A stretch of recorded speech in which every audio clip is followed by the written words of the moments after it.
Chapter 1364. At the very least, Li Nanheng was alive. She was extremely sure of this. If he was still alive, then everything was fine. No matter if he was injured, disabled, or blind, he was still alive. Feng Ling suppressed the anger in her heart and said calmly, "Granny, if she really doesn't want me to go in, I won't disturb her, but can you call the doctor here to take a good look? Don't delay the treatment." Carrie was suddenly unconvinced. She stood up and opened the door. After opening the door, her gaze flickered on Granny Mai's body for a moment before turning to look at Feng Ling. "Are you looking down on my medical skills? A person who was almost dead when I saved him is now alive and well. Other than the fact that he can't see, there's nothing wrong with him. What right do you, an outsider, have to look down on my medical skills?" "Carrie, speak properly," Granny Mai reprimanded. Carrie rolled her eyes at Feng Ling and said impatiently, "Grandma, I'm not lying. He really said that he didn't know her. You guys were so loud outside and he was awake the whole time. She must have heard him coughing. If he knew her, he would have spoken long ago, but he said that he didn't know her." "Impossible." Feng Ling looked up. "If you don't believe me, ask him yourself. Anyway, I won't let you in. Didn't you hear him resting on the bed by the window? Ask him yourself through the window." Carrie rolled her eyes at her impatiently. "You're standing right here. It's not like I can give him any bewitching soup. If he says he doesn't know her, he doesn't know her. There's no need for me to lie to you." Feng Ling's heart suddenly skipped a beat. She turned and walked back to the window. She raised her hand and pressed it against the window. She looked at the yellowing cloth that covered everything inside and slowly tightened her fingers on the window. "Li Nanheng, is it you?" There was no sound inside. "I'm Feng Ling," her voice was slightly hoarse. "I'm here to look for you." There was still no sound inside, but after a moment, there was a suppressed cough. It was the kind of cough that sounded uncomfortable, but it was the kind of cough that was restrained and suppressed without amplifying the sound.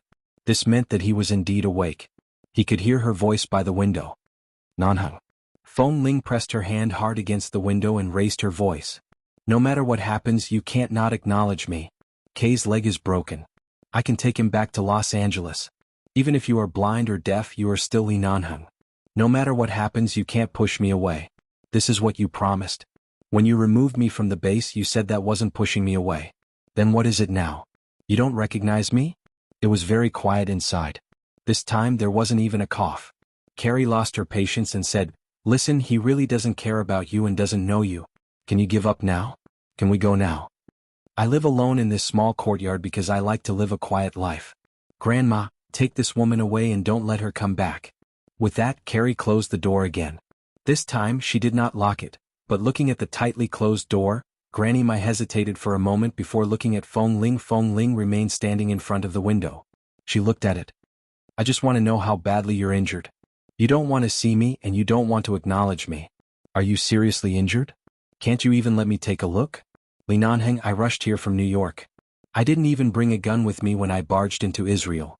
Several planes crashed in front of me, but I didn't feel anything. I just wanted to find you and bring you back. Everyone thought you were dead. Even the rescue teams sent by the base several times have been evacuated. Tam and Lin Qing specially escaped from the base to find you. In order to come to Israel, I even abandoned the phone corporation. But what are you doing? You're still alive, but you refuse to see me?" The voice of the woman outside sounded very calm. There were no heart-wrenching curses or roars. She just stood outside the window and kept talking. After Carrie closed the door, she kept listening to the sound.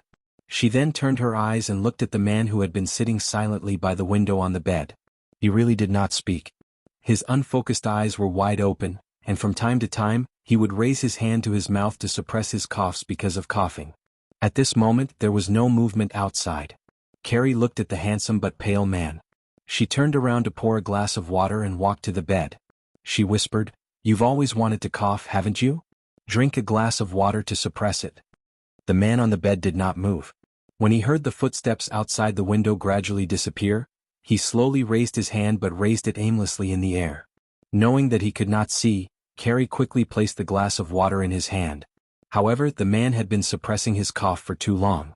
At this moment, his hand suddenly touched the glass of water and accidentally knocked it over. Carrie let out a low cry. Just as she was about to speak, the man suddenly turned over and leaned over the bed, coughing out a large pool of blood on the ground. "You?" Carrie was so shocked that she couldn't care less about the cup and water stains on the blanket and rushed to help him up.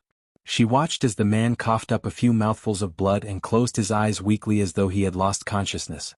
She hurriedly got up to get the medicine. Ever since the day she saved him, he had been coughing up blood like this.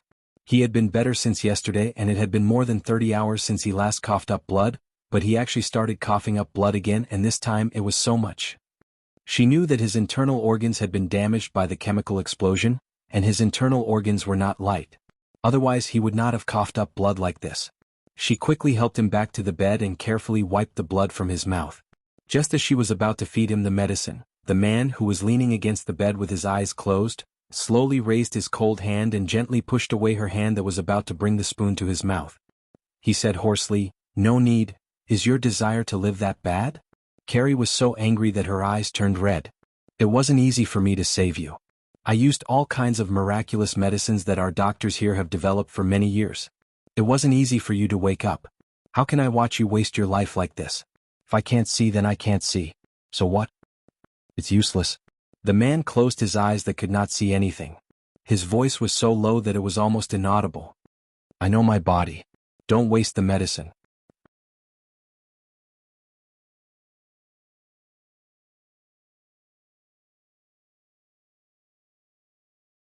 At this moment, looking at the clothes that were handed to her and then at the somewhat arrogant expression on Carrie's face, the cold ice in Feng Ling's eyes gradually melted. "Thank you." Carrie did not respond. It was obvious that she had taken out her clothes for her to wear. It was only right for her to thank her. She turned her head and continued to accompany the doctor to dispense the medicine. Then, she pointed with her chin in the direction of the inner room where she had gone to get her clothes. "Go over there to change. I sleep in there. By the way, don't touch my things. Come out after you're done changing." Feng Ling went in to change. She saw a clean towel by the bed and guessed that Carrie had placed it here. Granny Mai's granddaughter was actually quite a meticulous person. From the layout of the inner room, she was a girl who loved cleanliness. There were beds, cabinets, and all kinds of daily necessities. They were all in the style of Israelis. There were many flowers planted in the yard outside, and there were many vases by the bed. Furthermore, since there was a bed here for her to sleep on, the bed outside was probably a temporary one. In the days that Li Nanheng was here, the two of them slept in two different rooms without disturbing each other. Feng Ling lowered her head, undid the belt of her clothes and took them off layer by layer. The clothes worn by women in this place were very complicated. In her eyes, it was really troublesome to put on such a cotton dress. It was not as convenient as a t-shirt, but she did not bring any clothes. Although it was not convenient to wear this cotton dress, it was good that it was very fitting. After changing her clothes, she picked up a towel and dried her hair. Then she casually tied her hair into a bun and tied it behind her head with a rubber band. When he walked out again, the rain outside seemed to have lessened a little. Dr. Mona patted the dregs on his hand and said, "Carrie, take the umbrella and follow me back. Go and get some supplementary medicine. It's still raining, so the medicine can't get wet.